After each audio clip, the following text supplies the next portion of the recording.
There have been riots, there's been the clampdown on the riots, there's been attacks on freedom of speech, they've backtracked on lots of their manifesto pledges, and now they are taking down portraits of some of the greatest Britons that ever lived from... I have long understood that Starmer's favourite occupation is not to improve our country at all, but to perform the stupidest actions.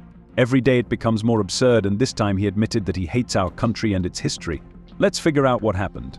And back in Britain, Brendan, Keir Starmer has removed, along with Margaret Thatcher and others, he's removed the portrait of Shakespeare. Now, he lost me at Thatcher. I was furious that he removed Thatcher, but Shakespeare?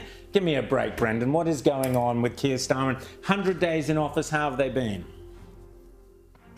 Disastrous. This is the worst 100 days of a government ever. Complete disaster. They have been covered in sleaze. It's been a chaotic government. There have been riots. There's been the clampdown on the riots. There's been attacks on freedom of speech. They've backtracked on lots of their manifesto pledges. And now they are taking down portraits of some of the greatest Britons that ever lived from... Starmer removed from his residence a portrait of William Shakespeare, as well as other great statesmen. It's a shame. He's a cultural vandal. The portrait was removed and placed in storage. Portraits of Elizabeth I, Tudor, Walter Raleigh, William Ewart Gladstone, and Margaret Thatcher were removed after the Labour government came to power. The Prime Minister loudly proclaimed his patriotism during the elections, but now that the elections are over, he is succumbing to the shame about our past that is usually characteristic of leftist political forces. It was not enough for him that he took portraits of Thatcher, Gladstone, Raleigh and Elizabeth I, now he decided to send Shakespeare to the trash. He should use these works of art in order to glorify the greatest English writer. We must praise the great figures of English history and stop being ashamed of our identity. No other country would behave like this. In September, Rachel Reeves removed all paintings depicting men and painted by male artists. She introduced a new rule: all works of art exhibited in the hall must be about a woman or executed by a woman. Shakespeare's been taken down, Sir Walter Raleigh, Elizabeth I, Gladstone, Thatcher, I mean, the people who made this country.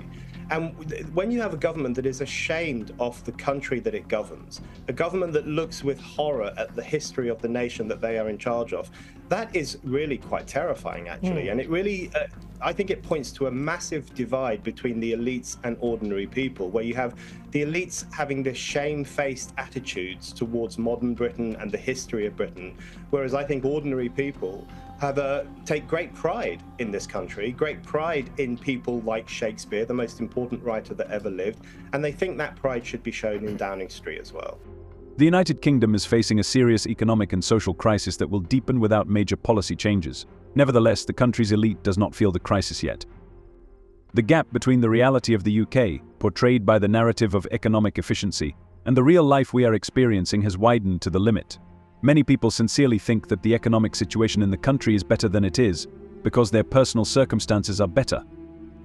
They are among those who earn more, and they have savings to protect themselves from risk.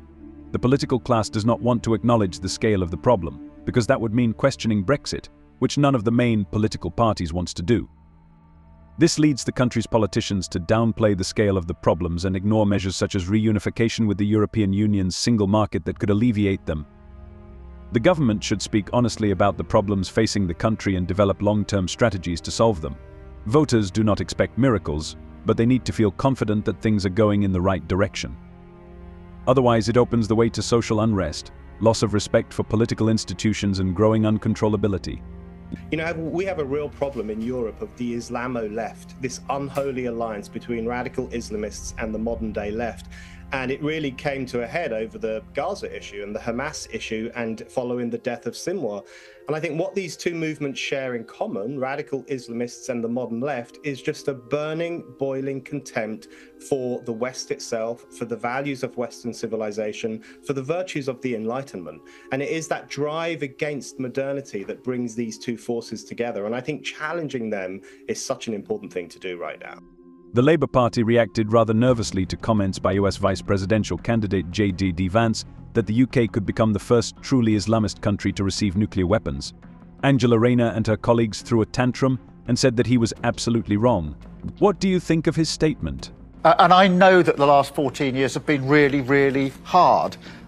We've had austerity, we haven't had the right money and resources, we've had a reorganisation of the NHS that made no sense and made things worse, then had the burden of COVID, and everything that followed after that. And frankly, you deserve a lot better than that. And I know that when the waiting lists are so high, that has an effect on the morale of every single person working in the NHS who are doing their level best, but sort of really up against it. And I think that's the context in which this 10-year plan has to be seen, because this is a government that's not just come in to say thank you, as we rightly do, for what you're doing. It's not just... The quality of care has deteriorated in many key areas, and patients are increasingly facing long waits for treatment. The austerity program led to the fact that the health service could no longer perform key tasks. People with chronic diseases such as cancer, diabetes, and depression are getting enough help to control their condition. Breast cancer screening rates in women have decreased.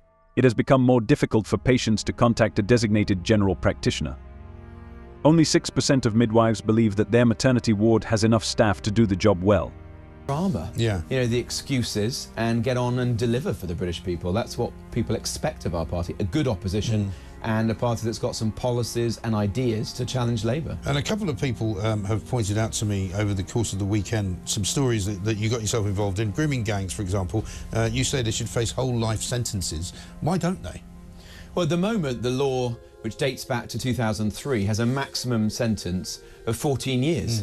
And some of these vile predators have been sentenced to sentences as short as 4 or 7 years, and in fact many are released early. So I think that's disgraceful. We need to ensure that these people, who are amongst the most disgusting, evil people in society, are going to jail and never leaving jail. And also, if they're not British, which in some cases they are not, then I want them to be deported.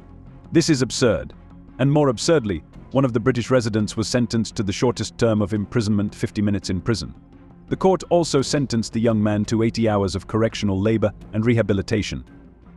This guy, under the influence of alcohol, smashed the window of an ex-girlfriend with a broom, attacked 2 policemen and fled the scene of the crime.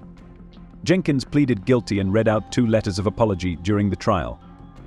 But I just think this is a national stain. It's one of the worst things that's happened in our country in my lifetime, and yet so few people talk about it because politicians and parts of the media are worried about being labelled as racist. They shy away from this through misplaced political correctness, and thousands of children are being abused as a result. And we know, for example, on Tuesday there's going to be a load more prisoners released by this new scheme where they let a load of people out. Apparently they had to put them all back in again because they all started reoffending. You know, this is kind of a mad rush to free people up.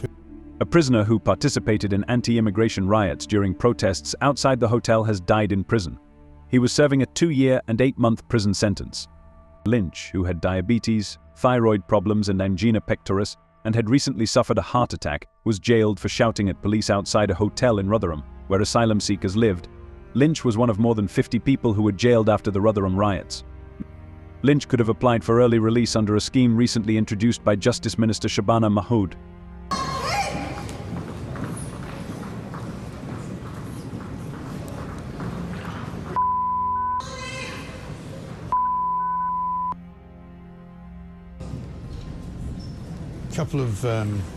Couple of expletives there. King Charles and everybody else looking slightly embarrassed. I mean, it's not a great look for Australia, is it? I mean, there are plenty of people in this country that don't particularly fancy the monarchy, and we know who they are. But the point is that this woman apparently is asking for reparations. She's calling for Charles to be prosecuted for genocide. Senator Lydia Thorpe attacked Charles III during his speech in the Australian Parliament. He gave a speech about the Indigenous peoples of Australia. The local politician did not like his words, because once representatives of Great Britain invaded their lands and colonized them. At that time, a huge number of the local population died, and the survivors were actually enslaved. That's why Thorpe attacked the king with a statement about the insignificance of his status. Give us back our land, give us back what you stole. You are not my king, Thorpe shouted. This is not the first time Thorpe has protested. In the past years, she had already arranged similar concerts, which is why Charles III did not attach much importance to the latter. In response to Thorpe's screams, he just smiled. 2 years ago, during the swearing-in ceremony, the senator called Elizabeth II Her Majesty the Colonizer Queen, which caused the event to be held anew. What do you think about this video? Share your thoughts in the comments. See you. You